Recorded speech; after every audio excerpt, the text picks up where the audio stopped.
আদর ও স্নেহের 2026 সালের নতুন বছরের ষষ্ঠ শ্রেণীর ছাত্রছাত্রী বন্ধুরা, আশা করি তোমার সবাই ভালো আছো। আজ আমরা যে বিষয়টি নিয়ে আলোচনা করব, ষষ্ঠ শ্রেণীর ফার্স্ট ইউনিট টেস্ট অর্থাৎ প্রথম পর্যায়ক্রমিক মূল্যায়নের ইতিহাসের প্রশ্নপত্র নিয়ে। দেখো, সরাসরি স্ক্রিনে তোমার ষষ্ঠ শ্রেণীর ফার্স্ট ইউনিট টেস্ট অর্থাৎ প্রথম পর্যায়ক্রমিক মূল্যায়নের ইতিহাসের প্রশ্নপত্রটা দেখতে পাচ্ছ। ফুল মার্কস তোমাদের রয়েছে 30, সময় তোমাদের রয়েছে 1 ঘন্টা। একে দাগে রয়েছে সঠিক উত্তর নির্বাচন করলে যে কোনো 6টি প্রশ্নের মান 1 করে 1 × 6 = 6। আদিম মানুষের জীবনের প্রথম জরুরি আবিষ্কার চাকা, আগুন, ধাতু, মাটির পাত্র। আগুন। আদিম মানুষদের মধ্যে প্রথম হাতখুঁটার বানায় homo erectus, homo sapiens, homo হ্যাবিলিস্টা। হোমো ইরেক্টাসটা। আদিম মানুষ কৃষিকাজ থেকে প্রাচীন প্রস্তর যুগে, মধ্যপ্রস্তর যুগে, নব্যপ্রস্তর যুগে। নব্যপ্রস্তর যুগে। হোমো হ্যাবিলিস কথার অর্থ এপ থেকে মানুষ, দক্ষ মানুষ, দণ্ডায়মান মানুষ, বুদ্ধিমান মানুষ, দক্ষ মানুষ। হরপ্পা সভ্যতার বাড়িগুলি তৈরি হতো পাথর দিয়ে, পোড়া ইট দিয়ে, কাঠ দিয়ে, মাটি দিয়ে। পোড়া ইট দিয়ে। ভারতীয় মধ্যে সবথেকে পুরনো শস্য মজুদ রাখার বাড়ি কোথায় পাওয়া গেছে? হরপ্পায়, মেহেরগড়ের লোথালে, মহেঞ্জোদারোয়। হরপ্পায়। মহেঞ্জোদারোতে পাওয়া গেছে ব্রোঞ্জের, লোহার, পিতলের, তামার তৈরি নারী মূর্তি। ব্রোঞ্জের। হরপ্পা সভ্যতার স্নানাগার পাওয়া গেছে লোথালে, হরপ্পায়, মহেঞ্জোদারোয়, কালীবঙ্গানে। মহেঞ্জোদারোয়। 2 দাগে রয়েছে অতি সংক্ষিপ্ত উত্তরভিত্তিক প্রশ্ন, যে কোনো 4টি প্রশ্নের মান 1 করে 1 × 4 = 4। হোমো হ্যাবিলিস কথার অর্থ কি? দক্ষ মানুষ। সর্বপ্রথম আদিম মানুষের নিদর্শন পাওয়া গেছে কোথায়? পূর্ব আফ্রিকায়। লুসি কি? লুসি হলো আফ্রিকা মহাদেশের ইথিওপিয়ার হাদান নামক স্থানে প্রাপ্ত একটি মেয়ের কঙ্কাল। হরপ্পা সভ্যতা ছিল ড্যাশ যুগের সভ্যতা, তামা ও ব্রোঞ্জ। হরপ্পা সভ্যতা কে আবিষ্কার করে? প্রত্নতাত্ত্বিক দয়ারাম সাহানি। লোথাল কথার অর্থ কি? মৃতের স্থান। মেহেরগড় সভ্যতা কে কবে আবিষ্কার করেন? 1974 খ্রিস্টাব্দে, যা ফ্রাঁসোয়া জারিজ সাহায্য করেছিলেন রিচার্ড মেডো। 3 দাগে রয়েছে সংক্ষিপ্ত উত্তরভিত্তিক প্রশ্ন, যে কোনো 2টি প্রশ্নের মান 2 করে 2 × 2 = 4। দাবানল কাকে বলে? বনে লাগা আগুনকে দাবানল বলে। বনে গাছের ডালে ডালে ঘষা লেগে আগুন জ্বলে উঠে দাবানল সৃষ্টি করে। আদিম মানুষ আগুন জ্বালাতে শেখার আগে দাবানলের আগুনকে সংগ্রহ করে কাজ চালাতো। আদিম মানুষ কেন জোট বেঁধেছিল? এর ফলে তার কী লাভ হয়েছিল? আদিম মানুষ হিংস্র জীবজন্তুর হাত থেকে নিজেকে রক্ষা করতে এবং তার খাদ্যের সংস্থান করার জন্য জোট বেঁধেছিল। জোট বাঁধার ফলে আদিম মানুষ অনেকটা নিরাপদ হয়। 2 একসঙ্গে শিকার করার সাহস অর্জন করে। 3 আদিম মানুষ নানা ধরনের হাতিয়ার তৈরি করতে শেখে। নেক্সট, আদিম মানুষ কিভাবে আগুন জ্বালাতে শেখে? মানব সভ্যতার বিকাশের ক্ষেত্রে মানুষের আগুন জ্বালাতে শেখা খুব গুরুত্বপূর্ণ বিষয়। আগুন জ্বালানোর কৌশল সমূহ। আদিম মানুষ দাবানল দেখে আগুনের অস্তিত্ব বুঝতে পারে। চকমকি পাথরের হাতিয়ার তৈরির সময় পাথরের ঠোকাঠুকিতে আগুন জ্বলে ওঠে, তা দেখে মানুষ আগুন জ্বালাতে শেখে হবে। এইভাবে আদিম মানুষ আগুন জ্বালাতে শেখে। অস্ট্রালোপিথেকাসের বৈশিষ্ট্য। এরা 2 পায়ে ভর দিয়ে কোনো মতে দাঁড়াতে পারত। এদের চোয়াল ছিল শক্ত সুগঠিত। এরা শক্ত বাদাম ও শুকনো ফল চিবিয়ে খেত। এরা গাছের ডাল দিয়ে ধাক্কা মারত, পাথর ছোড়ার চেষ্টা করত। নেক্সট, সিন্ধু সভ্যতাকে হরপ্পা সভ্যতা বলা হয় কেন? 1921 ও 1922 খ্রিস্টাব্দে হরপ্পা ও মহেঞ্জোদারোতে প্রাচীন সভ্যতার 2টি কেন্দ্র আবিষ্কৃত হয়। সিন্ধু নদের উপত্যকায় এই 2টি কেন্দ্র অবস্থিত ছিল বলে এই সভ্যতাকে সিন্ধু সভ্যতা বলা হয়। কিন্তু পরে সিন্ধু নদীর উপত্যকার বাইরে এই সভ্যতায় অনেক কেন্দ্র খুঁজে পাওয়া গেছে, আর এগুলোর মধ্যে হরপ্পা ছিল সবচেয়ে বড়, গুরুত্বপূর্ণ প্রাচীন কেন্দ্র। তাই সিন্ধু সভ্যতাকে হরপ্পা সভ্যতা বলা হয়। পরের প্রশ্ন, তামা পাথরের যুগ বলতে কি বোঝো? নতুন পাথরের যুগে ভারতীয় উপমহাদেশে পাথরের পাশাপাশি ধাতুর ব্যবহার শুরু হয়েছিল। তখন ধাতু বলতে তামা ও কাঁসা ব্যবহার ছিল। এই সময় তামা ও পাথর দুটোরই ব্যবহার হতো বলে এই সময়কে তামা পাথরের যুগ বলা হয়। নেক্সট, 4 দাগে বিশ্লেষণাত্মক উত্তরভিত্তিক প্রশ্ন, যে কোনো 2টি প্রশ্নের মান 3 করে 3 × 2 = 6। আগুন জ্বালাতে শেখার পর আদিম মানুষের কী কী সুবিধা হয়েছিল? আগুন জ্বালাতে শেখার পর আদিম মানুষের জীবনযাত্রার ঘটে নানা পরিবর্তন। এর ফলে মানুষ শীতের প্রকোপ থেকে বাঁচতে শিখল, হিংস্র জীবজন্তু থেকে নিজে সুরক্ষিত করতে শিখল। এর ফলে আদিম মানুষের খাদ্যাভ্যাসের পরিবর্তন ঘটল। আগুনে পোড়ানো নরম মাংস খাওয়ার ফলে মানুষের চোয়াল ও দাঁত ছোট হয় আর তার শারীরিক পরিবর্তন ঘটে। আদিম মানুষ যাযাবর ছিল কেন? আদিম মানুষ নানা কারণে যাযাবর জীবনযাপন করতো। যেমন, আদিম মানুষ নিজের খাবার নিজে উৎপাদন করতে পারতো না। আদিম মানুষ শিকার করে বনের ফলমূল সংগ্রহ করে তাদের খাদ্যের চাহিদা মেটাতো। আর বনের ফলমূল বা শিকার কোনো একটি নির্দিষ্ট এলাকার মধ্যে পাওয়া যেত না। তাদের বিভিন্ন স্থানে ঘুরে ঘুরে খাদ্য সংগ্রহ করতে হতো।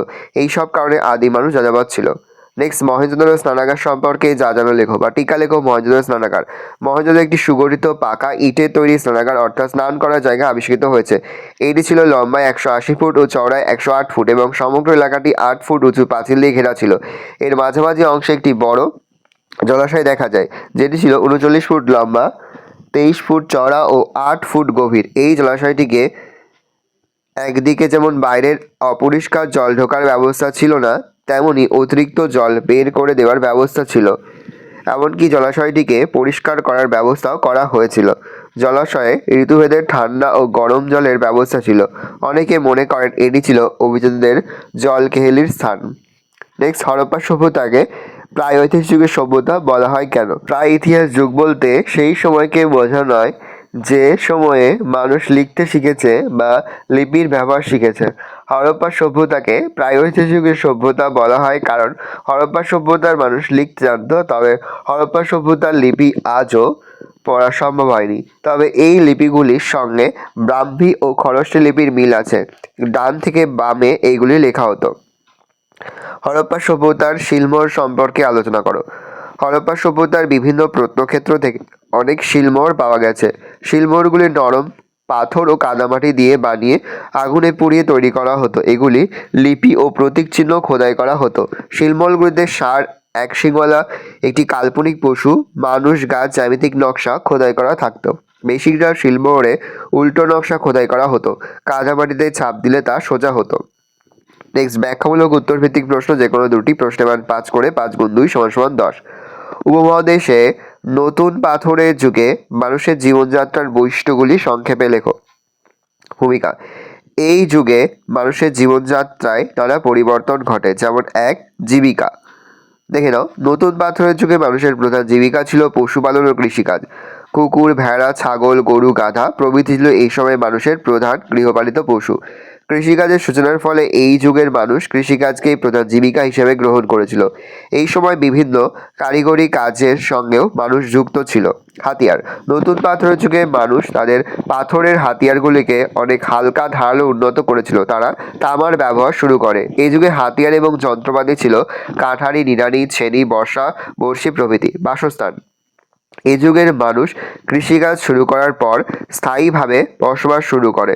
তারা কৃষিক্ষেত্রের কাছে খড়, বিচালি, মাটি প্রভৃতি দিয়ে ঘর বানাতে শুরু করে এবং স্থায়ীভাবে বাস করতে থাকে। চাকার আবিষ্কার: নতুন পাথরের যুগের প্রধান বৈশিষ্ট্য হলো চাকার আবিষ্কার।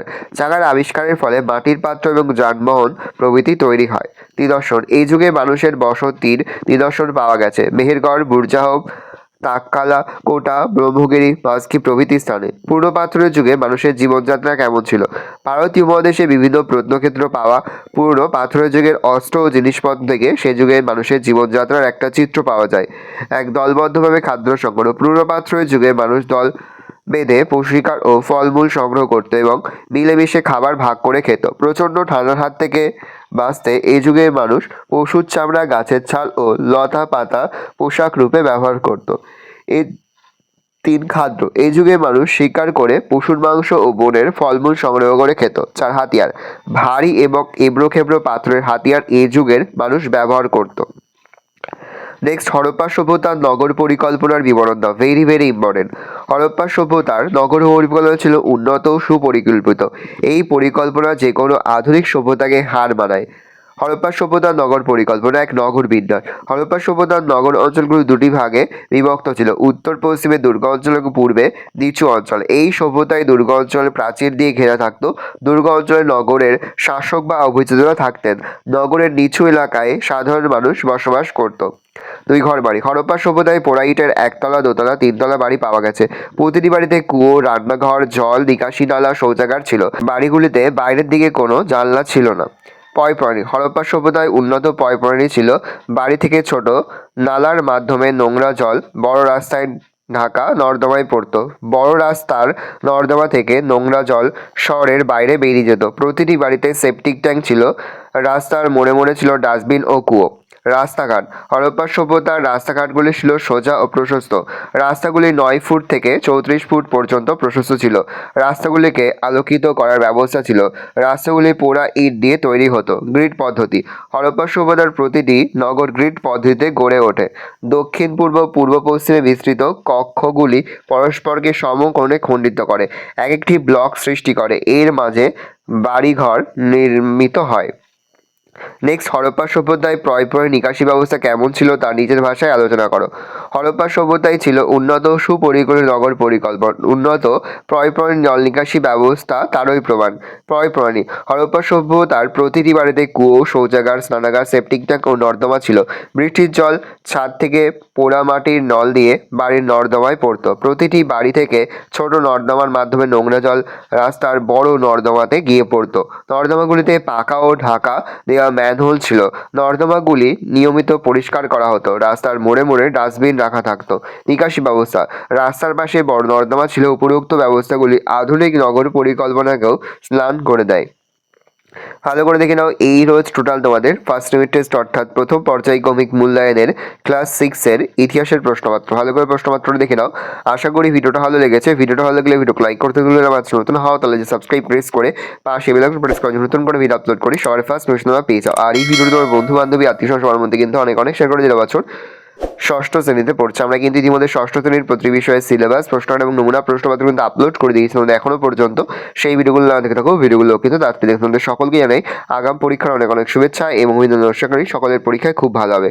কোনো প্রশ্নের উত্তর লিখতেও যদি কোনো রকম অসুবিধা হয় তাহলে কিন্তু নির্দ্বিধায় কমেন্ট করে জানাতে একদমই ভুলবে না। আর এই প্রশ্নপত্রের পিডিএফ ফাইল কিন্তু আমাদের যে ফেসবুক পেজ রয়েছে এডুকেশন ফ্যামিলি, সেখানে কিন্তু আমরা আপলোড করে দিচ্ছি। তোমরা কিন্তু অবশ্যই সেখান থেকে এই প্রশ্নপত্রের পিডিএফ ফাইলটা সংগ্রহ করে নেবে।